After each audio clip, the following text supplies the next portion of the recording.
Sahabat Shalom, Bapak Ibu, Saudara-saudari yang dikasihi di dalam Tuhan.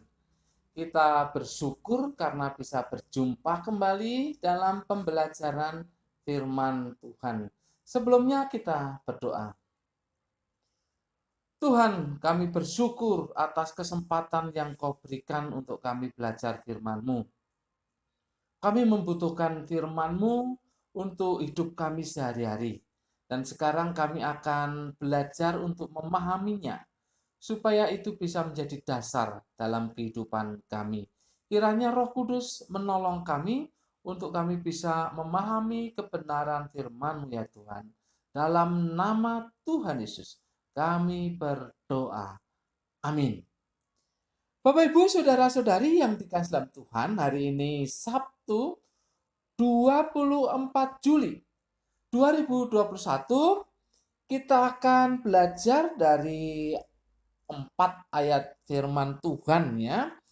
Keluaran pasal 16 ayat 13, Bilangan pasal 11 ayat 31 dan 32, Mazmur 105 ayat 40. Judul dari renungan kita kali ini adalah Burung Puyuh dan Pemeliharaan Tuhan. Burung puyuh dan pemeliharaan Tuhan. Bapak Ibu Saudara-saudari yang dikasihi dalam Tuhan, kata burung puyuh di dalam Alkitab terjemahan baru, Alkitab bahasa Indonesia terjemahan baru, disebut di 4 ayat yang sudah saya sebutkan tadi. Kata yang diterjemahkan dengan kata burung puyuh dalam bahasa Ibrani-nya adalah selau. Selau. Bapak Ibu Saudara-saudari yang dikasihi dalam Tuhan, penyebutan pertama kali kata selau yaitu di dalam Keluaran pasal 16 ayat yang ke-13, itu terjadi beberapa hari setelah bangsa Israel menyeberangi Laut Teberau. Yaitu ketika mereka bersungut-sungut. Ketika mereka bersungut-sungut, memang mereka itu ya seperti itu. Barusan melihat mujizat yang luar biasa, kemudian mengalami masalah, ya mereka bersungut-sungut. Seperti itulah mereka. Mengapa? Karena mereka mengingat, nah ini yang diingat nih, mereka mengingat makanan-makanan di Mesir. Mereka mengingat makanan-makanan di Mesir yang menurut mereka enak. Tapi mereka makan di Mesir kan sebagai budak, bukan sebagai orang merdeka. Itu yang tidak mereka sadari. Jadi penyebutan burung puyuh di bagian yang pertama, Keluaran 16 ayat 13, ini berkaitan dengan sungut-sungut bangsa Israel. Bapak Ibu Saudara-saudari yang dikasihi dalam Tuhan, lalu penyebutan kedua dan ketiga itu di dalam kitab Bilangan pasal 11 ayat 31 dan 32, itu juga terjadi peristiwa yang mirip gitu ya. Jadi mereka bersungut-sungut lagi gitu ya. Mereka bersungut-sungut lagi. Sedangkan penyebutan burung puyuh di bagian yang keempat di Mazmur 105 ayat 40, ini menunjuk kepada peristiwa di Keluaran 16 ayat 13. Jadi konteksnya itu burung puyuh, tetapi keadaan bangsa Israel itu bersungut-sungut begitu ya. Bersungut-sungut itu yang terjadi. Bapak Ibu Saudara-saudari yang dikasih di dalam Tuhan, beberapa penafsir memang berbeda ketika menafsirkan kata silau ini. Ada yang menafsirkan bahwa yang dimaksud dengan silau itu adalah belalang. Belalang. Ya, karena konteksnya adalah bergerombol. Ada baiknya kita membaca dulu ayat-ayatnya ya. Kita baca dulu Keluaran pasal 16 ayat yang ke-13. Demikian. Pada waktu petang datanglah berduyun-duyun burung puyuh yang menutupi perkemahan itu. Dan pada waktu pagi terletaklah embun sekeliling perkemahan itu. Nah, ini Embun berkaitan dengan mana. Berduyun-duyun, bergerombol. Nah, itulah sebabnya orang berpikir, para penafsir berpikir bahwa itu ya kemungkinan belalang, karena belalang memang kalau datang itu bergerombol. Bergerombol. Ya, dianggap cocok. Karena apa? Karena belalang kan terbangnya itu bergerombol dan mengikuti arah angin. Jadi dianggap cocok dengan peristiwa-peristiwa yang terjadi pada saat kata burung puyuh ini disampaikan, yaitu dengan adanya angin. Lalu datanglah burung puyuh. Lah mereka berpikir bahwa itu adalah belalang. Tapi ada yang menafsirkan bahwa yang dimaksud dengan silau ini adalah ikan terbang. Ikan terbang. Penafsir membayangkan banyaknya ikan terbang. Nah, ikan terbang karena di Laut Tengah itu kan banyak sekali ya ikan terbang. Bukan hanya di Laut Tengah, di Laut Merah juga ada, tetapi memang kebanyakan di Laut Tengah Mediterania. Bapak Ibu saudara-saudari yang dikasih dalam Tuhan, tetapi ini agaknya sangat tidak cocok ya. Ini kan terjadi di daratan ya, di daratan. Masa iya ikan terbang itu lalu terbawa angin dan menatap dari perkemahan orang Israel? Agak sulit untuk bisa diterima.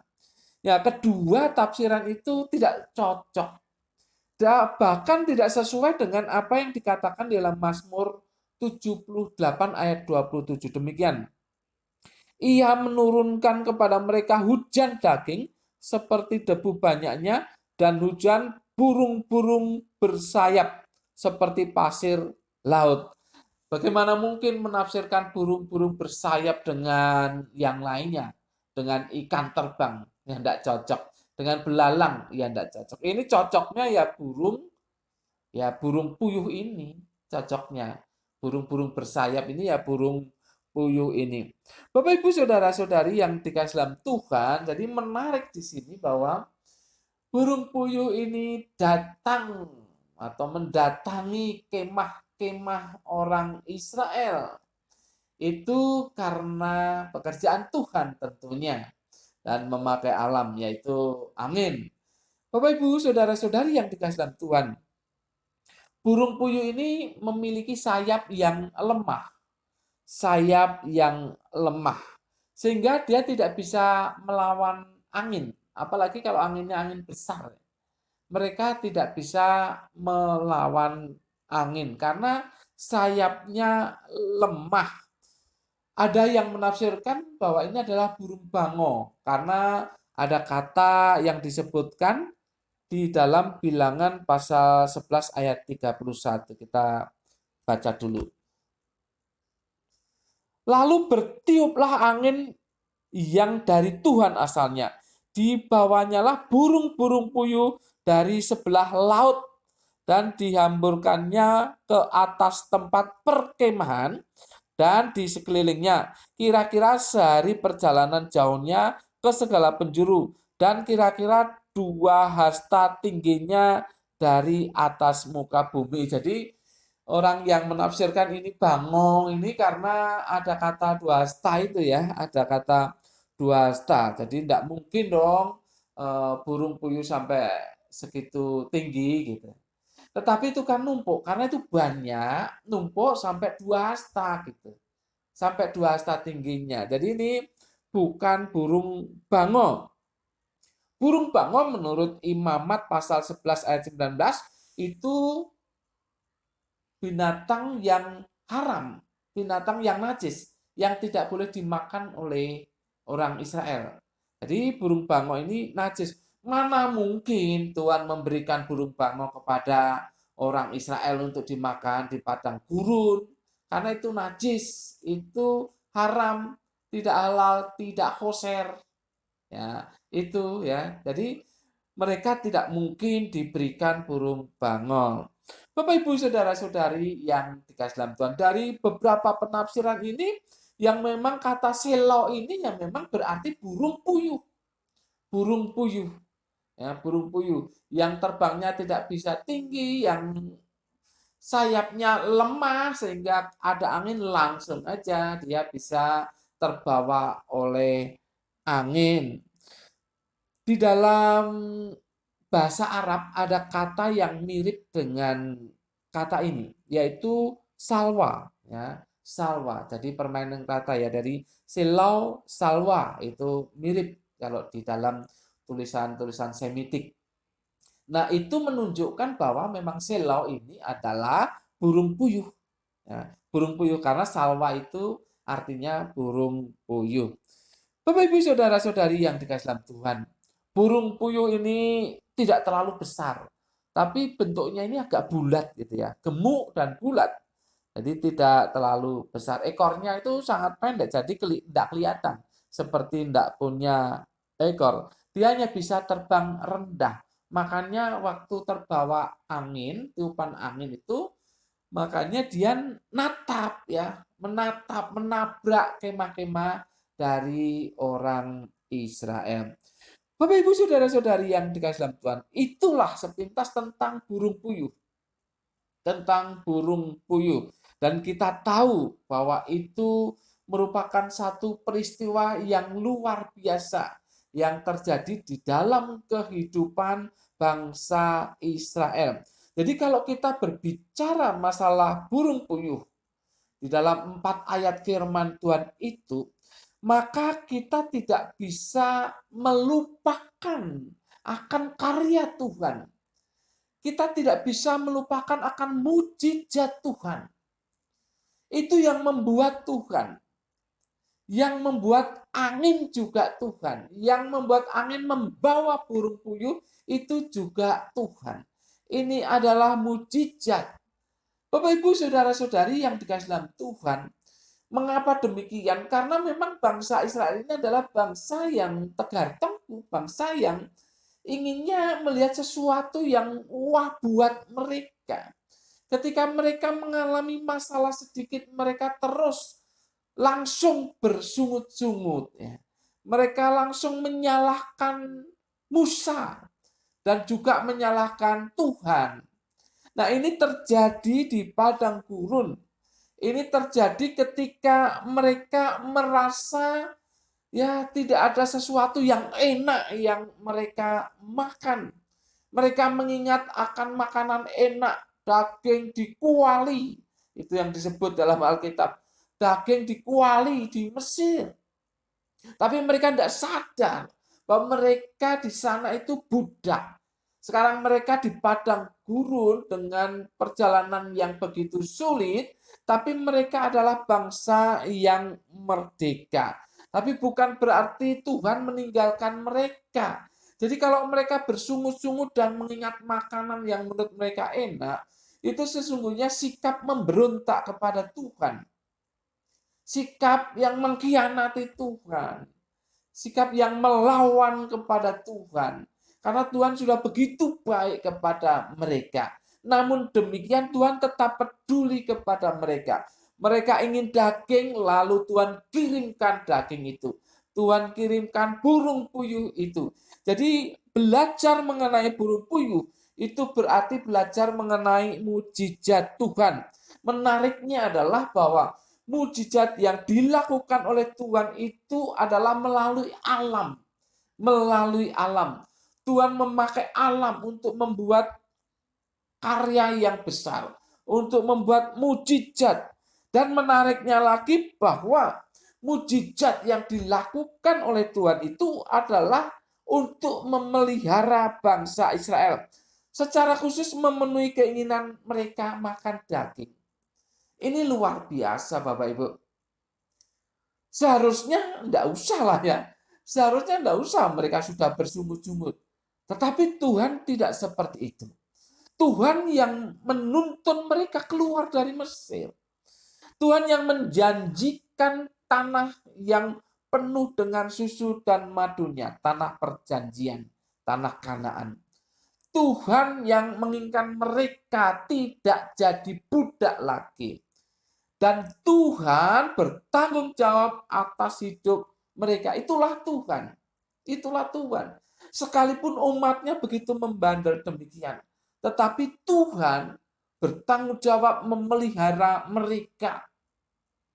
Dan Tuhan menuruti keinginan mereka pada saat itu, yaitu ingin makan daging dan diberikan daging begitu banyak, burung puyuh yang berlimpah. Luar biasa Bapak Ibu Saudara-saudari yang dikasihi dalam Tuhan. Jadi burung puyuh, kita belajar burung puyuh, itu berarti kita belajar mujizat Tuhan yang memakai alam. Untuk apa? Untuk memelihara bangsa Israel. Jadi kalau kita membaca, kita melihat gambarnya mungkin tentang burung puyuh, kita harus ingat pelajaran ini, yaitu mujizat Tuhan untuk memelihara bangsa Israel, untuk memelihara umatnya. Mujizat Tuhan yang dilakukan melalui alam. Bapak Ibu Saudara-saudari yang dikasihi dalam Tuhan, saya yakin, saya sadar bahwa Bapak, Ibu, Saudara-saudari tidak seperti bangsa Israel yang bandel. Tapi tentu punya keinginan-keinginan. Tetapi yang jelas adalah mengenai kebutuhan. Mengenai kebutuhan. Ketika saat ini Anda membutuhkan sesuatu, yang namanya kebutuhan kan mendesak.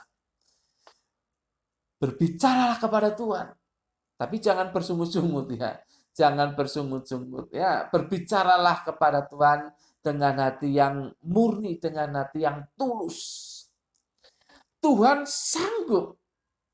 Tuhan sanggup mencukupkan kebutuhan Anda dan saya. Dengan apa? Dengan hal-hal yang alami. Yang mungkin kita tidak pernah pikirkan. Dengan kejadian-kejadian yang natural, yang mungkin kita tidak pernah pikirkan bahwa itu adalah karya Tuhan. Jadi ingat, Tuhan itu begitu peduli kepada bangsa Israel. Dan mereka dicukupkan kebutuhannya dengan membuat mujizat itu. Tuhan juga peduli dengan Anda dan saya. Tuhan bisa pakai alam ini, hal-hal yang ada di sekitar kita, untuk mencukupkan kebutuhan kita, untuk memelihara kita. Bapak, Ibu, Saudara-saudari yang dikasihi dalam Tuhan, Tuhan yang memanggil kita keluar dari perbudakan dosa, dan kita setuju, kita mengikutinya, maka kita harus yakin bahwa Tuhan yang bertanggung jawab memelihara kehidupan kita. Jadi apapun persoalan yang terjadi pada saat ini, ingat burung puyuh, ingat pemeliharaan Tuhan, ingat mujizat Tuhan. Apapun yang terjadi dalam kehidupan kita, keadaan-keadaan yang begitu sulit, yang menyusahkan, yang membuat kita tertekan, berbeban berat. Ingat, burung puyuh adalah pemeliharaan Tuhan. Jadi ingat bahwa Tuhan akan memelihara Anda dan saya dengan caranya sendiri. Sekali lagi, bisa melalui lingkungan, bisa melalui apa yang ada di sekitar kita. Bapak, Ibu, Saudara-saudari yang dikasihi dalam Tuhan, kalau apa yang ada di sekitar Anda hal-hal yang sederhana, jangan remehkan itu, karena Tuhan bisa memelihara kehidupan Anda dengan hal-hal yang seperti itu. Bagi Anda yang berjualan misalkan, ya jangan remehkan barang-barang yang mungkin sederhana, yang mungkin jualan kecil-kecilan, jangan remehkan itu, karena Tuhan bisa membuat itu menjadi kecukupan di dalam kehidupan Anda. Bapak, Ibu, Saudara-saudari yang dikasihi dalam Tuhan, sekali lagi ingat burung puyuh, ingat mujizat Tuhan untuk memelihara umatnya melalui alam. Jadi ingat itu ketika kita mengalami atau membutuhkan sesuatu yang mendesak di dalam kehidupan kita. Kalau Tuhan peduli kepada bangsa Israel, maka Tuhan juga peduli kepada Anda dan saya. Sekali lagi, burung puyuh, mujizat Tuhan melalui alam untuk memelihara umatnya. Demikian juga dengan kita, akan dipelihara oleh Tuhan apapun situasinya, dengan yang ada di sekitar atau ada pada kita. Itulah mujizat Tuhan. Karena Dia yang memanggil kita untuk mengenal Dia, maka Dia bertanggung jawab untuk kehidupan kita, untuk kehidupan Anda dan saya. Terpujilah Tuhan yang memelihara Anda dan saya. Amin. Mari kita berdoa. Tuhan, kami bersyukur untuk firman-Mu yang sudah kami pelajari. Roh Kudus sudah menolong kami untuk mengertinya. Kiranya Roh Kudus menolong kami untuk melakukannya. Dalam nama Tuhan Yesus, kami berdoa dan mengucap syukur. Semua yang percaya katakan amin. Tuhan memberkati Bapak Ibu Saudara-saudari senantiasa